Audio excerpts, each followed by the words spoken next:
नमस्कार शेतकरी मित्रांनो, मी आपला हवामान अभ्यासक अभिषेक खेरडे.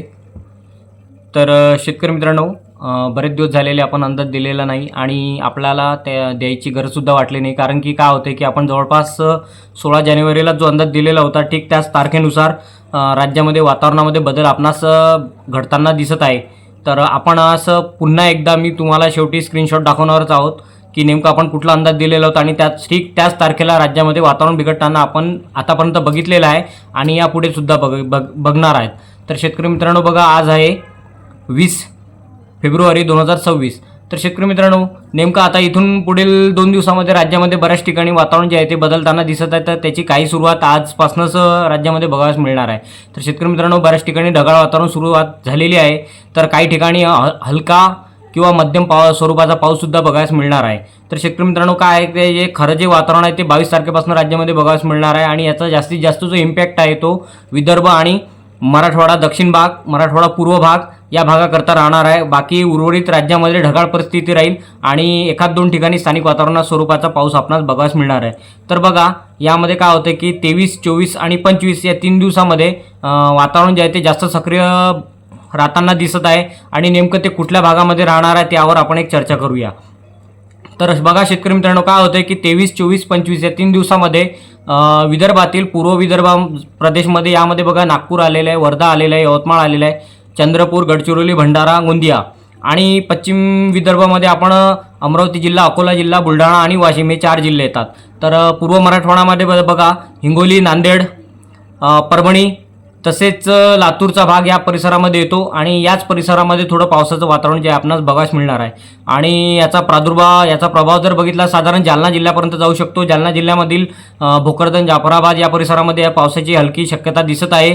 तर इकडे मध्य महाराष्ट्रामध्ये जर बघितलं तर साधारण नगर जिल्ह्यामध्ये तुरळक ठिकाणी फार जिथे वातावरण बनलं तिथेच पावसाची शक्यता ही दिसत आहे, अन्यथा पाऊस हा नसल्यागत दिसतोय. आणि तिकडे जर विचार केला तर उत्तर महाराष्ट्रामध्ये पण स्थानिक स्वरूपाचाच पाऊस आपणास दिसणार आहे. शेतकरी मित्रांनो, जिथे तापमान वाढलं आणि स्थानिक स्वरूपाचे जर ढग आले तर तिथेच पावसाची शक्यता राहील. आर्द्रता वाढल्यानंतर तसा मॉडेलनुसार उत्तर महाराष्ट्रामध्ये पावसाची शक्यता ही फार कमी दिसते शेतकरी मित्रांनो. तर हा जो पाऊस आहे 23, 24, 25 या 3 दिवसामध्ये जास्तीत जास्त विदर्भ आणि मराठवाड्यापुरता दिसतोय आणि साधारण लातूर ते धाराशिवपर्यंत हा पाऊस जाताना दिसतोय. तर शेतकरी मित्रांनो, हा जो पाऊस आहे तो यामध्ये 2 कारणांमुळे येतो. एक बंगालच्या उपसागरामध्ये तयार झालेला कमी दाब, तर तिकडे उत्तर भागात असलेला WD म्हणजेच पश्चिमी विक्षोभ. तर याबद्दलची आपणास संपूर्ण माहिती जी आहे ती 16 जानेवारी आणि तसेच आपणास आठवत असेलच की मी साधारण 8 ऑक्टोबरला जो अंदाज दिलेला होता 2025 रोजी, त्यामध्ये सांगितलेलं होतं की फेब्रुवारीच्या शेवटीमध्ये आपल्याला गारपीट सदृश्य वातावरण दिसणार आहे आणि एप्रिल महिन्याचं सुद्धा आपणास सांगितलेलं होतं. तर शेतकरी मित्रांनो, मी अजूनही त्या अंदाजावर आपल्या ठाम आहे. आपणास फेब्रुवारीच्या शेवटी हे वातावरण आता घडताना दिसणारच आहे. आणि मार्च महिन्यामध्ये बघा, मार्च महिन्याची जर परिस्थिती बघितली तर मार्च महिन्यामध्ये वातावरण भरपूर असं कोरडं दिसत आहे आणि तापमानामध्ये प्रचंड अशी वाढ दिसत आहे. उन्हाची चाहूल ही भरपूर दिसणार आहे आणि आता थंडीमध्ये पूर्णतः कमी झालेली आहे, थंडी गेलेली आहे शेतकरी मित्रांनो.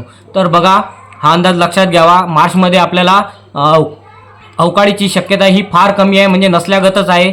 आणि एप्रिल महिन्यामध्ये मी अजूनही ठाम आहे की एप्रिल महिन्यामध्ये परत एकदा गारपीट सदृश्य पाऊस हा राज्याच्या विविध भागामध्ये होणार आहे. तर शेतकरी मित्रांनो, आपण बरेच दिवसापासून मान्सून 2026 बद्दल बोलतोय की सुरुवातीचे जे दिवस आहे ते प्रचंड वर बघण्यासारखे राहतील. शेतकऱ्यांना एक आशा राहील की नेमका पाऊस कधी येईल. तर मी अजूनही त्यावर ठाम आहे शेतकरी मित्रांनो. काय होतं की बघा, जून आणि जुलै महिन्यामध्ये वातावरण जे आहे ते पावसासाठी जसं पाहिजे तसं सक्रिय होताना दिसत नाही. कारण की काय होतं, यामुळे एल निनो इफेक्ट जो आहे तो भरपूर असा जाणवणार आहे शेतकरी मित्रांनो.